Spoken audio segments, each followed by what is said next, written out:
ആകാശവാണി. നമസ്കാരം. പ്രത്യേക വാർത്താ ബുള്ളറ്റിൻ വായിക്കുന്നത് മഹേഷ് ദിവാകരൻ. നിയമസഭാ തെരഞ്ഞെടുപ്പ് ചൂടിൽ കേരളം. സംസ്ഥാനത്ത് വോട്ടെടുപ്പിന് ഇനി 9 ദിവസം മാത്രമാണ് അവശേഷിക്കുന്നത്.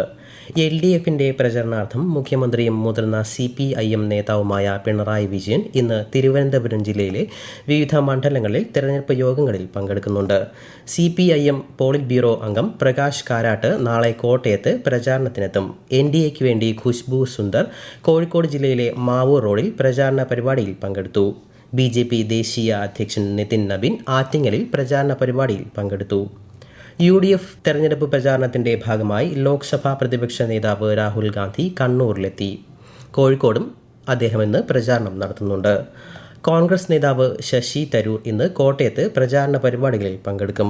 3 മുന്നണികളിൽ നിന്നുമുള്ള പ്രമുഖ നേതാക്കൾ വിവിധ മണ്ഡലങ്ങളിൽ തെരഞ്ഞെടുപ്പ് യോഗങ്ങളിൽ പങ്കെടുക്കുന്നുണ്ട്. കേരളത്തിന് പുറമെ പുതുച്ചേരിയിലും അസമിലും ഏപ്രിൽ 9-നാണ് വോട്ടെടുപ്പ്. വോട്ടെണ്ണൽ മെയ് 4-ന് നടക്കും. തമിഴ്നാട് നിയമസഭാ തെരഞ്ഞെടുപ്പിനും പശ്ചിമ ബംഗാളിലെ 1ാം ഘട്ട തെരഞ്ഞെടുപ്പിനുമുള്ള നാമനിർദ്ദേശ പത്രികാ സമർപ്പണം പുരോഗമിക്കുന്നു. തമിഴ്നാട്ടിലെ 234 മണ്ഡലങ്ങളിലും ഏപ്രിൽ 23-ന് ഒറ്റഘട്ടമായിട്ടാണ് വോട്ടെടുപ്പ് നടക്കുന്നത്. പശ്ചിമ ബംഗാളിൽ 152 മണ്ഡലങ്ങളിലേക്കാണ് 23-ന് വോട്ടെടുപ്പ്. സംസ്ഥാന തെരഞ്ഞെടുപ്പ് നടക്കുന്ന ഏപ്രിൽ 9-ന് എറണാകുളം, തിരുവനന്തപുരം ജില്ലകളിലെ വോട്ടർമാർക്കായി സൗജന്യ യാത്രാ പദ്ധതിയുമായി യൂബർ ഇന്ത്യ മുഖ്യ തെരഞ്ഞെടുപ്പ് ഓഫീസറുടെ കാര്യാലയവുമായി സഹകരിച്ചാണ് പദ്ധതി നടപ്പിലാക്കുന്നത്. പോളിംഗ് ശതമാനം ഉയർത്തുകയാണ് ലക്ഷ്യം. വോട്ടർമാർക്ക് യൂബർ ആപ്പിലൂടെ സേവനം പ്രയോജനപ്പെടുത്താവുന്നതാണ്. നിയമസഭാ തെരഞ്ഞെടുപ്പിന് മുന്നോടിയായി പശ്ചിമ ബംഗാളിൽ കേന്ദ്ര തെരഞ്ഞെടുപ്പ് കമ്മീഷൻ ഉദ്യോഗസ്ഥരെയും പോലീസ് ഉദ്യോഗസ്ഥരെയും വൻതോതിൽ സ്ഥലം മാറ്റിയതിനെ ചോദ്യം ചെയ്ത് തൃണമൂൽ കോൺഗ്രസ് നേതാവ് സമർപ്പിച്ച 2 പൊതുതാൽപര്യ ഹർജികൾ കൽക്കട്ട ഹൈക്കോടതിയുടെ ഡിവിഷൻ ബെഞ്ച് തള്ളി. മാതൃകാ പെരുമാറ്റച്ചട്ടം നിലവിലുണ്ടായിരിക്കെ ഉദ്യോഗസ്ഥരെ സ്ഥലം മാറ്റാൻ തെരഞ്ഞെടുപ്പ് കമ്മീഷന് അവകാശമുണ്ടെന്ന് പറഞ്ഞാണ് ഡിവിഷൻ ബെഞ്ച് പൊതുതാൽപര്യ ഹർജികൾ റദ്ദാക്കിയത്. കേന്ദ്രമന്ത്രിയും BJPയുടെ മുതിർന്ന നേതാവുമായ രാജ്നാഥ് സിംഗിന്റെ സന്ദർശനത്തോടനുബന്ധിച്ച് തിരുവനന്തപുരം നഗരത്തിൽ നാളെയും മറ്റന്നാളും ഗതാഗത ക്രമീകരണം ഏർപ്പെടുത്തി. വാഹനങ്ങൾ പാർക്ക് ചെയ്യുന്നതിലും നിയന്ത്രണമുണ്ട്. വിമാനത്താവളത്തിലേക്കും റെയിൽവേ സ്റ്റേഷനിലേക്കും വരുന്ന യാത്രക്കാർ മുൻകൂട്ടി യാത്രകൾ ക്രമീകരിക്കേണ്ടതാണെന്ന് തിരുവനന്തപുരം സിറ്റി ട്രാഫിക് പോലീസ് അറിയിച്ചു.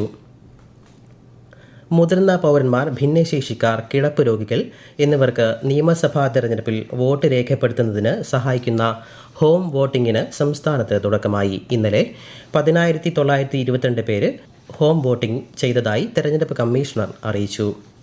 കേരളത്തിന് പുറമെ അസം, പുതുച്ചേരി എന്നിവിടങ്ങളിലും തെരഞ്ഞെടുപ്പ് കമ്മീഷൻ ഹോം വോട്ടിങ്ങിന് അനുമതി നൽകിയിട്ടുണ്ട്.